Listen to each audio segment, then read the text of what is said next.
Well, when the 2024 UFA schedule was released, Colorado Summit fans had this final home game against the Los Angeles Aviators circled on their calendars, an opportunity for the Summit to exact revenge for ending the Summit's 2023 playoff campaign. Revenge is still on the table tonight, but unfortunately for both squads, playoffs are out of the picture as Los Angeles comes to Colorado for the first matchup between these two teams in this season. Welcome inside Marv K Stadium, everyone. Ian Toner alongside Chuck Kindred.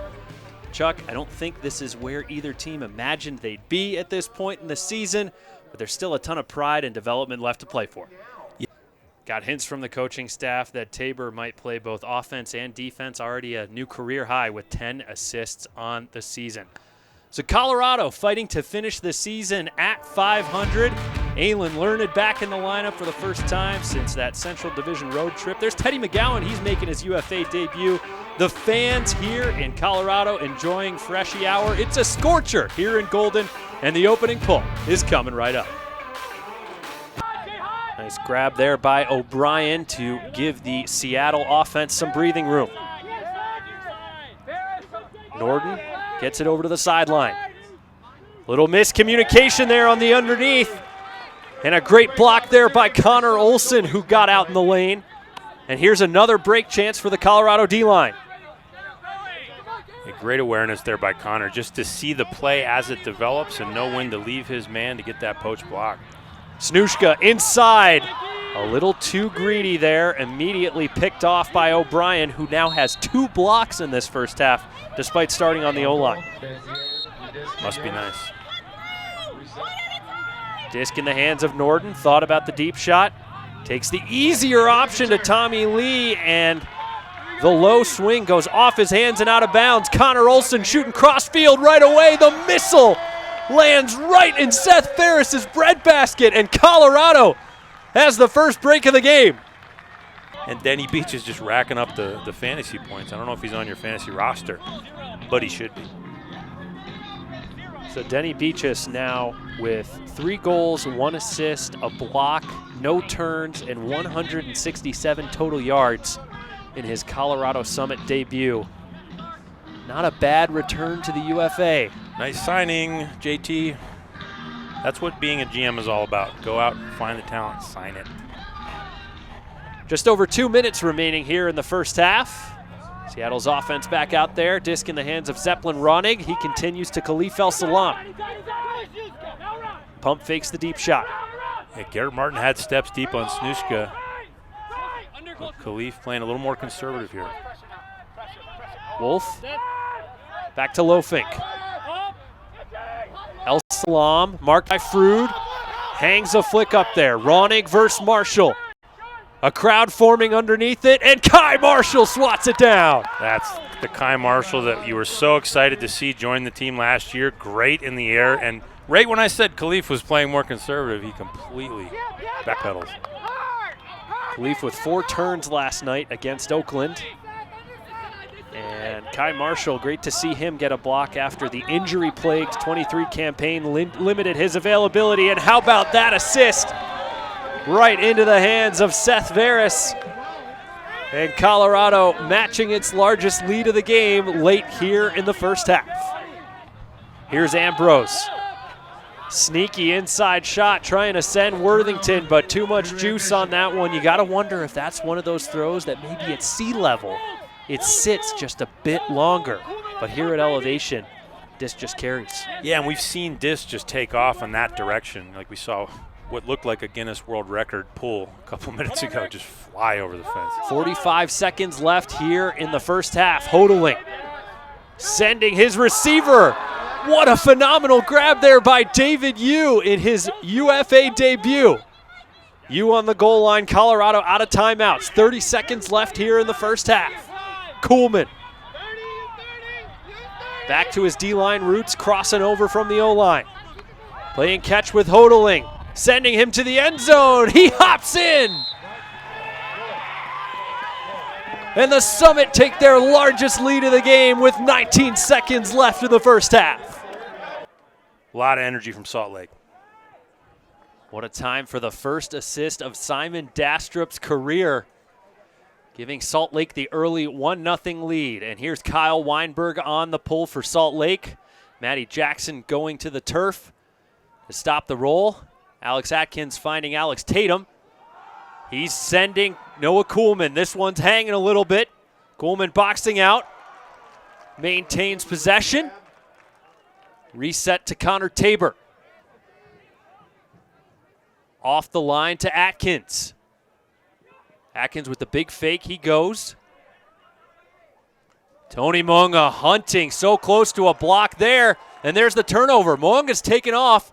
This Colorado O-line is going to have to be prepared for a Salt Lake D-line offense that loves to counterattack. And Noah Kuhlman goes horizontal to get the disc back for the Summit O-line.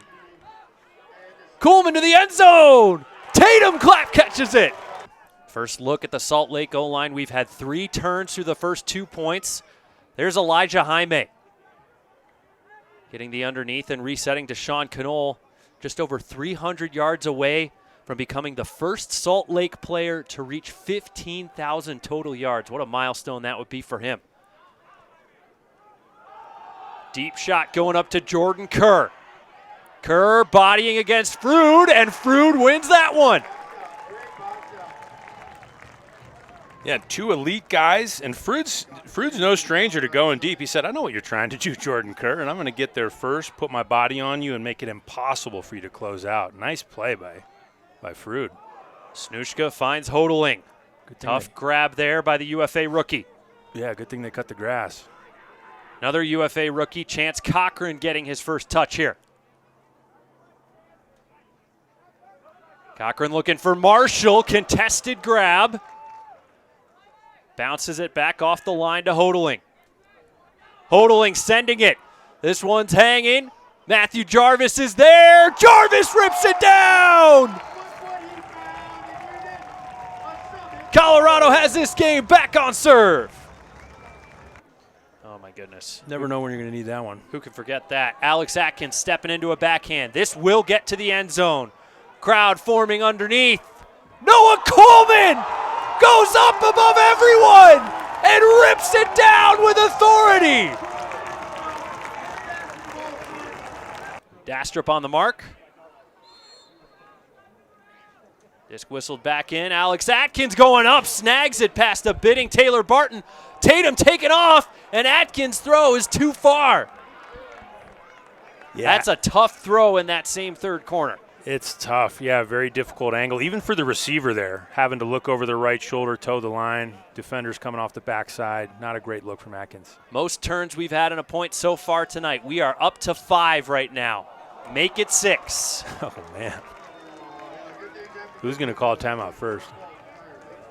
Connor Tabor will pick up on the edge of the red zone.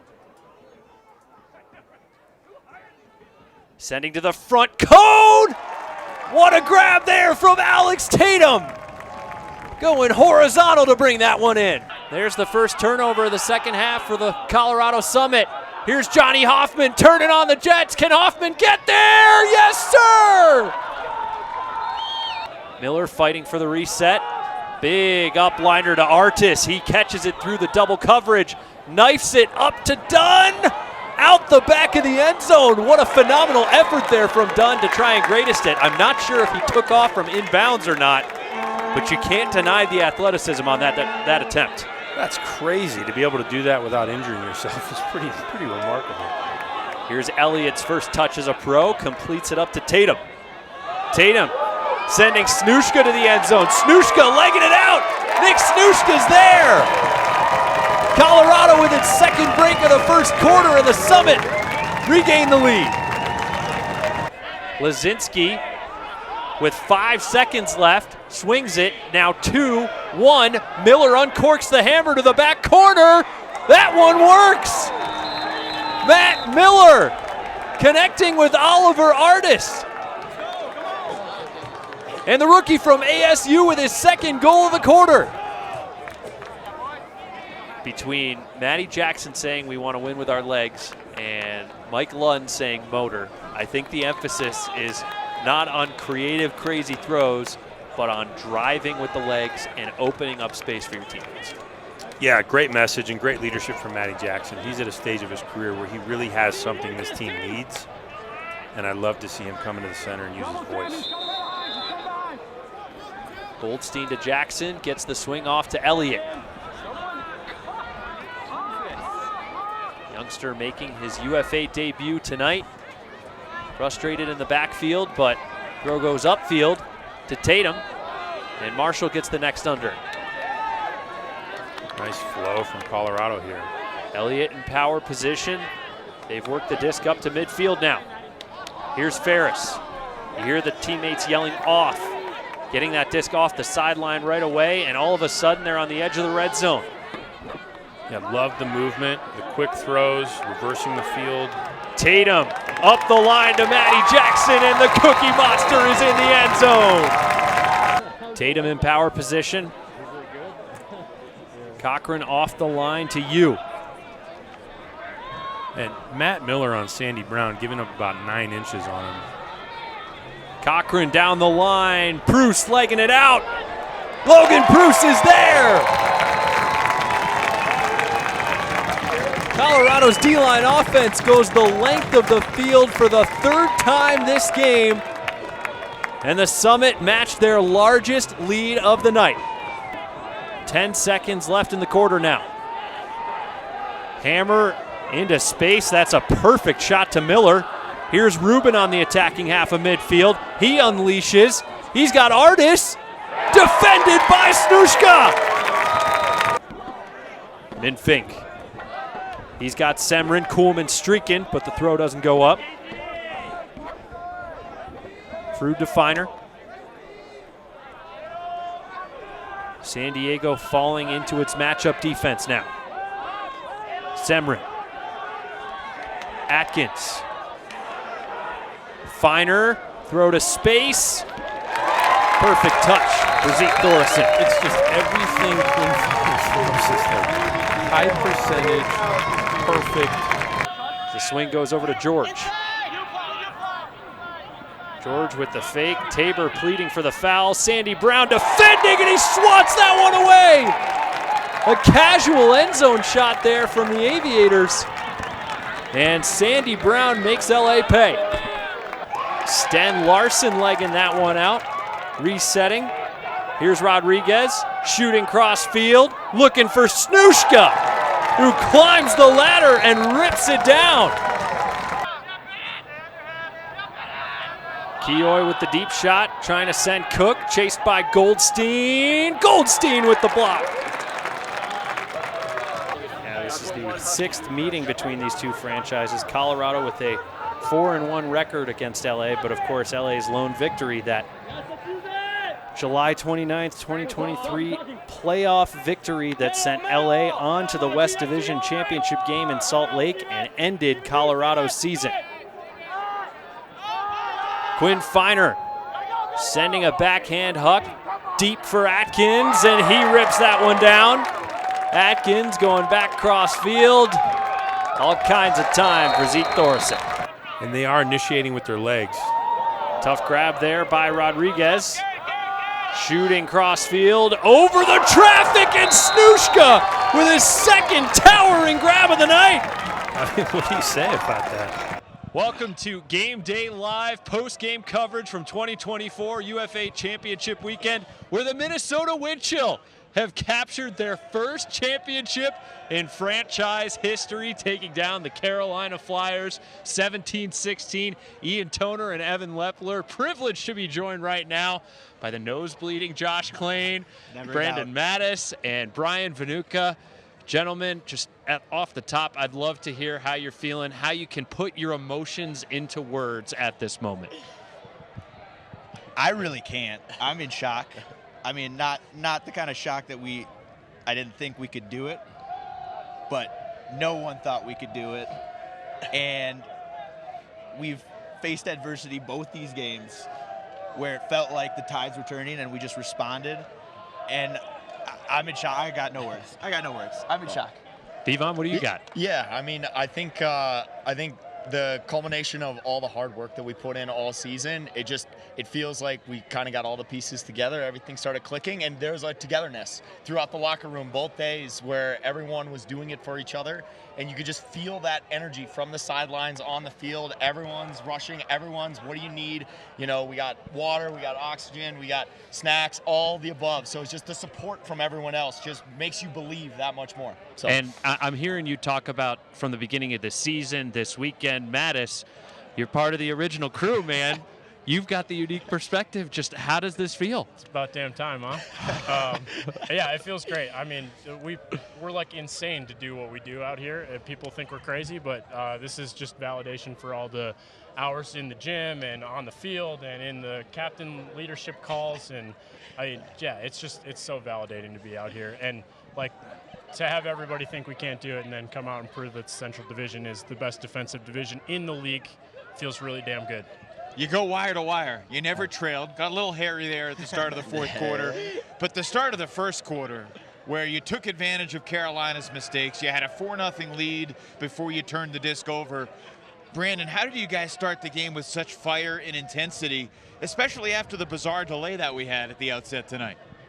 I don't know. We were always ready for this. Once the DC game was over, it was like, all right, who's up? We were right back to film. We were watching the game in the hotel, getting some shade. Like I don't think there was ever a doubt, even with the delay, that we weren't going to come out firing.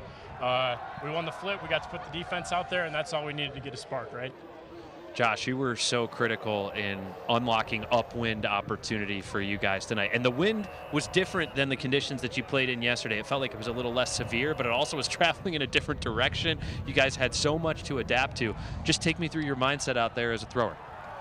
Well, it was definitely a unique situation for me, not playing D-line really my entire career, and then knowing that we're going to have a windy first half, knowing that we may have to do what we did last night. Again for maybe an entire half. So we were prepared. We were ready to go. And my teammates trusted me to make the right decisions with the ball. And I didn't try to do too much with it, but I know my ability to throw it deep it really helps the team. So I tried to just do what I do best.